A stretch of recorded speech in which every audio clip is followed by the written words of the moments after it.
کارهای ممنوعه در تایلند. در سفر به تایلند چه کارهایی رو انجام ندهیم؟ اگر قصد سفر به تایلند رو داری، حتما این ویدیو رو تا آخر ببین و این 12 تا مورد رو به هیچ عنوان در تایلند انجام نده تا دچار دردسر نشی. قبل از ادامه ماجرا حتما کانال من رو سابسکرایب کنید و زنگوله کنار اون رو بزنید تا به محض آپلود شدن ویدیوهای جدیدتر جزو نفرات اول باشید که مطلع میشید. تایلند یکی از کشورهای بسیار زیبا و دیدنی در جنوب شرقی آسیا می باشد که به دلیل داشتن آب و هوای استوایی، فرهنگ غنی، غذاهای فوق‌العاده، سواحلی دلانگیز، جاذبه‌های طبیعی، بناهای تاریخی و غیره سالانه توجه گردشگران فراوانی را از داخل و خارج کشور به سمت خود جذب می‌کند. به گونه‌ای که در شهر زیبای بانکوک، پایتخت تایلند، در سال 2003 از نظر تعداد گردشگران رتبه اول را در سراسر جهان از آن خود کرد.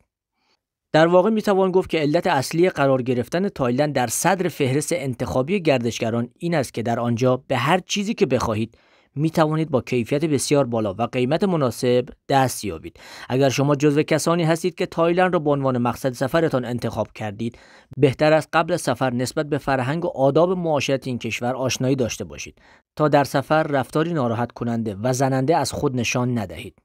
از این رو در این ویدیو با ما همراه باشید تا با برخی از کارهایی که به هیچ وجه نباید در سفر به تایلند انجام دهید آشنا شوید. در سفر به تایلند چه کارهایی انجام ندهیم؟ به طور کلی مردمان تایلند مهمان نواز و بسیار خوشرو هستند، اما همانطور که گفته شد لازم است با قوانین و آداب معاشرت این کشور آشنا شوید تا ناخواسته کسی از شما دلخور نشود. توجه داشته باشید که پیروی از قوانین تایلند علاوه بر اینکه سبب می شود تا شما از اتفاقهای بد و ناگوار در امان باشید، بلکه باعث می شود مردم تایلند نیز به صورت ویژه به شما احترام و ارزش قائل شوند که در این صورت شما نیز از سفرتان به تایلند نهایت لذت را خواهید برد. ما نیز در این بخش توضیحاتی در مورد کارهای ممنوعه در تایلند خواهیم داد تا با آگاهی از این کارهای ممنوعه بدون دغدغه و مشکل لحظه‌های بیاد ماندنی و لذت بخشی را در کنار همسفرانتان تجربه کنید. شماره 1. راهبان را بغل نکنید. از آنجایی که اکثر مردم تایلند از مذهب بودایی پیروی می‌کنند، معابد فراوانی در تایلند وجود دارد و به همین خاطر نیز راهبان زیادی در این کشور زندگی می‌کنند. راهبان در این کشور از ارج و احترام بسیار بالایی برخوردار هستند. بنابراین آغوش گرفتن آنها به نوعی بی احترامی به حساب می‌آید و از جمله کارهای ممنوعه در تایلند به شمار می‌رود. به علاوه باید بدانید که راهب‌ها در هیچ جای این کشور حتی در اتوبوس یا دیگر وسایل نقلیه کنار یک زن نمی‌نشینند و با آنها دست نمی‌دهند. بنابراین اگر یک خانم هستید نباید این نکته را فراموش کنید و حتما با فاصله از راهب قرار بگیرید. فراموش نکنید که راهب‌ها همیشه نسبت به سایر مردم تایلند یا گردشگران برای نشستن اولویت دارند. بنابراین اگر شما اجازه نشستن به راهب را ندهید، این کار شما جنبه بی احترامی دارد و با شما برخورد خواهد شد. شماره 2. تحت هیچ شرایطی از پاهایتان استفاده نکنید. هر فردی ممکن است که در زندگی روزمره خود بعضی اوقات خسته شود و با پا به اشیای اشاره کند. اما لازم است بدانید که این عمل در کشور تایلند یک اشتباه بسیار بزرگ و فاحش محسوب می شود که جای بخشش ندارد. مردمان این کشور پا را آلوده ترین و کثیف ترین بخش بدن تلقی می کنند و به همین خاطر نیز اشاره کردن با پا را عملی بسیار زشت و ناپسند می پندارند. به گونه‌ای که حتی در این کشور شما نباید با استفاده از پا مانع از بسته شدن درب شوید و یا با انگشتان پاهایتان راهب‌ها یا مجسمه‌های بودا را نشانه بگیرید. زیرا از نظر تایلندی‌ها این کار به معنی ناسزا و فحش میباشد و ممکن است دچار مشکل شوید. شماره 3. به هیچ وجه به خاندان سلطنتی بی احترامی نکنید.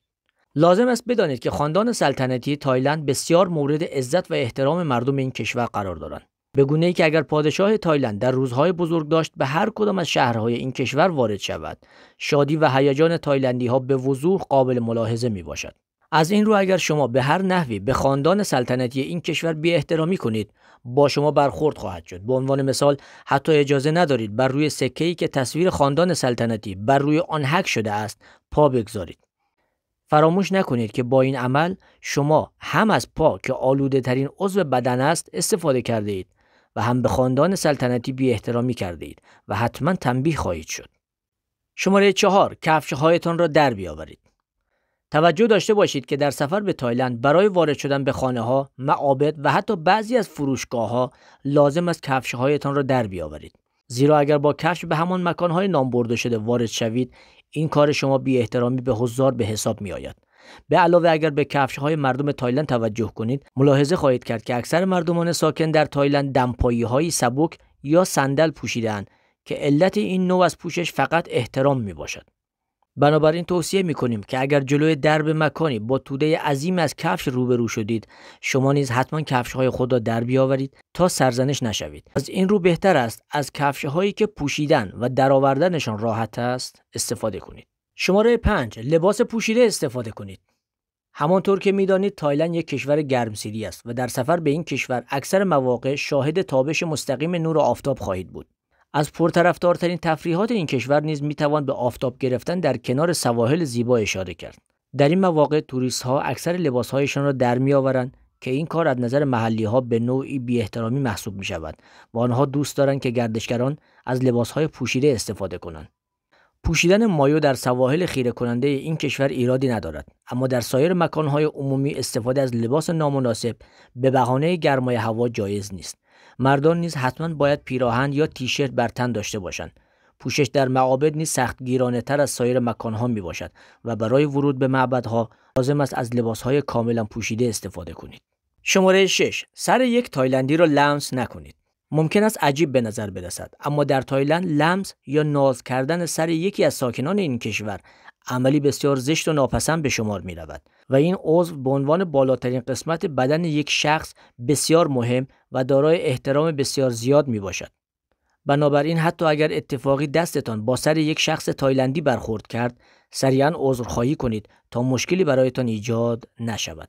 به علاوه اگر در این کشور به منظور نوازش دستی روی سر کودک کشیدید و او را با چهره غمگین و درهم مشاهده کردید، باید بدانید که از این کار خوشش نمی آید. شماره 7، تصویر بودا را از تایلند خارج نکنید. در هر جای کشور تایلند که قدم بگذارید، مجسمه‌های متفاوتی از بودا را ملاحظه خواهید کرد. عکس گرفتن با این مجسمه‌ها از جمله تفریحات پرطرفدار و لذت بخش گردشگران به حساب می آید. اما نمی‌دانند که بیرون بردن عکس‌های بودا از تایلند نیاز به مجوز دارد. طی سالهای اخیر کنترل این موضوع برای تایلند بسیار دشوار شده بود. برای جلوگیری از این عمل، همکنون مغازه‌دارها فقط تصاویری را که برای آنها مجوز رسمی صادر شده است، به گردشگران می‌فروشند. فراموش نکنید که تحت هیچ شرایطی نباید روی مجسمه بودا بایستید، زیرا در این صورت با قرار گرفتن آلوده‌ترین عضو بدن بر روی بودا به مذهب اهالی این کشور توهین می‌شود. شماره 8، با چنگال غذا نخورید. در تایلند اکثر مردم در ناهارخوری‌های عمومی غذا می‌خورند و رستوران‌های بسیار زیادی با قیمت‌های متنوع مشغول به فعالیت هستند و شما می‌توانید با صرف هزینه‌های متفاوت غذاهای بسیار خوشمزه و لذیذی در این کشور میل کنید و لذت ببرید. به هر رستورانی که بروید برای غذا خوردن به شما یک چنگال و یک قاشق داده خواهد شد. اما اگر هنگام غذا خوردن با دقت به اطرافتان بنگرید، مشاهده خواهید کرد که مردم چنگال را فقط برای هدایت غذا به داخل قاشق مورد استفاده قرار می‌دهند و هیچ کس با چنگال غذا نمی‌خورد. جریان از این قرار است که اهالی این کشور معتقدند که هنگام غذا خوردن چنگال نباید دهان را لمس کند و اگر شخصی با چنگال به صرف غذا بپردازد، به حاضران احترام قائل نشده است. به علاوه از آنجایی که اکثر غذاهای تایلندی نرم هستند، برای غذا خوردن به شما چاقویی نیز داده نخواهد شد. شماره 9، به هیچ عنوان در شب سوت نزنید.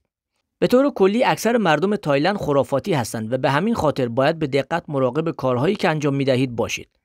از این رو به هیچ عنوان در شب سود نزنید، زیرا مردم تایلند معتقدند کسی که در شب سود می‌زند قصد دارد ارواح شیطانی را به این محل فرا بخواند و بسیار آشفته و مضطرب می‌شوند. در واقع سود زدن را نشانه بدشانسی بسیار بزرگ می‌دانند. بنابراین اگر در شب در خیابان‌های تایلند در حال قدم زدن هستید، به هیچ عنوان با سود زدن آرامش مردم را به هم نریزید و برای خودتان مشکل به وجود نیاورید. شماره 10، مواد مخدر را قبول نکنید. در کشور تایلند و به ویژه در شهر زیبای بانکوک، شب زنده‌داری بسیار نرمال و طبیعی است و در میهمانی‌هایی که برگزار می‌شود، مواد مخدر نیز استعمال می‌شود. گردشگران بسیار زیادی در این مهمانی‌ها شرکت می‌کنند و برخی اوقات مواد مخدر نیز مصرف می‌کنند. اما اطلاع ندارند که تایلند قوانین بسیار سختگیرانه‌ای در رابطه با مواد مخدر دارد.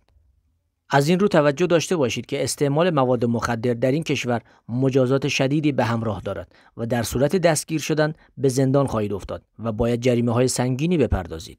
شماره 11، دست ندهید. تایلندی ها زمانی که با یک غریبه روبرو میشوند دست نمیدهند و فقط به نشانه احترام دستانشان را به روی سینه به هم میچسبانند و سر خود را برای تعظیم پایین میآورند. از این رو هنگامی که با فردی بزرگتر از خود در تایلند روبرو میشوید لازم نیست دستتان را دراز کنید، بلکه به نشانه احترام سرتان را خم کنید. اگر تمایل ندارید که به کسی تعظیم کنید، می توانید فقط با یک سلام کوتاه با فرد مقابل ارتباط برقرار کنید. شماره 12. به نظافت خود اهمیت دهید. اگر دقت کنید تمامی ساکنان تایلند لباسهای کاملا تمیز به تن دارند و به نظافت خود بسیار اهمیت می دهند. با وجود اینکه آب و هوای گرم این کشور سبب عرق کردن آنها می شود، اما به سرعت لباسهای کثیف را از تن بیرون می آورند. کارگرها و کسانی که به دلیل شغلشان لباسشان سریع کثیف می شود نیز به نظافت خود اهمیت می دهند. از این رو اگر با لباس کثیف در مکانهای عمومی این کشور حضور پیدا کنید، کاری خلاف جامعه انجام دادید.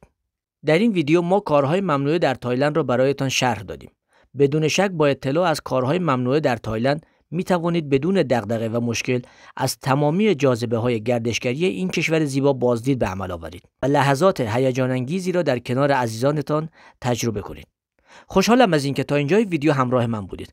اگر به این نوع دانستنی‌ها علاقه‌مند هستی، حتما کانال من رو سابسکرایب کن و زنگوله کنار اون رو بزن تا به محض آپلود شدن ویدیوهای جدیدتر به سرعت متوجه بشی. روز و روزگار بر شما خوش.